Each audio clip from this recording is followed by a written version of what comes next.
George and Liz Ford faced a family crisis when their teenage daughter Rachel converted to Islam as a student in Leeds.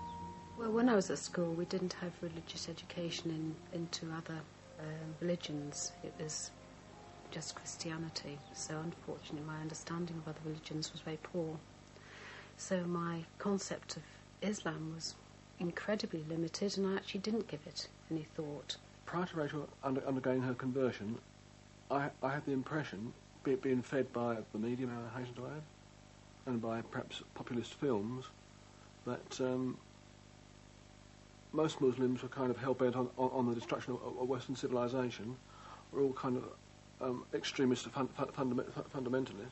I first became exposed to Islam when I first came to university. Back at home in my village, there really aren't any Muslims at all. When I came to Leeds, obviously there was quite a few, and I was very curious. I think at the end of the day, I basically just wanted answers as to why we were here, what was our purpose. I was just curious, you know, it's a new ways of thinking of things. I think my reactions were shock, horror, disbelief. Was it a fad of Rachel's? Was she going to get over it? What will our friends think about it? I sent her emails saying that this has been a great blow and a great shock to the family, Rachel. How are we going to cope with it? What have we done wrong? Why have you rejected our ideals, our religion, our dress code, our personal code, all out the window? Why? What have we done that's so wrong?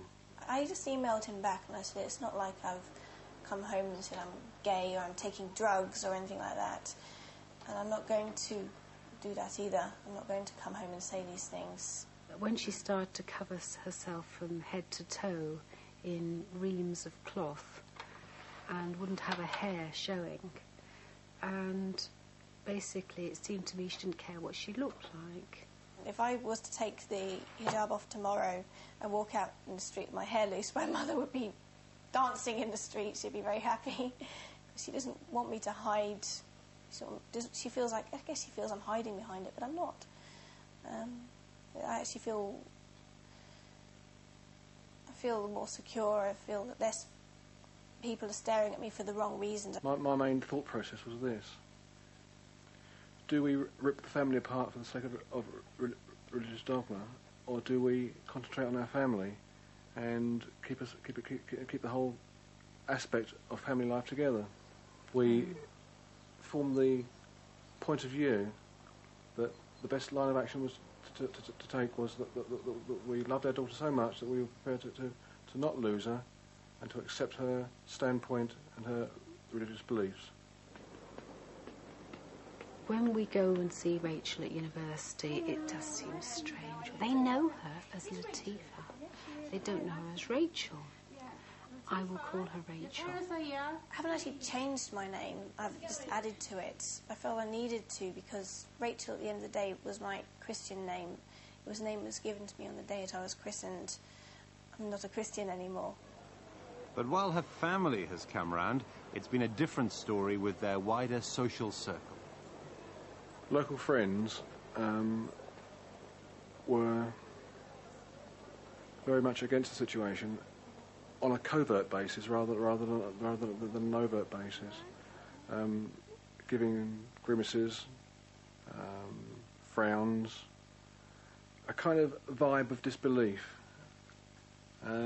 Colleagues, we are, I believe, locally respected people. They were very polite, but they were polite for our benefit and not for the benefit of Rachel. Yes, yes.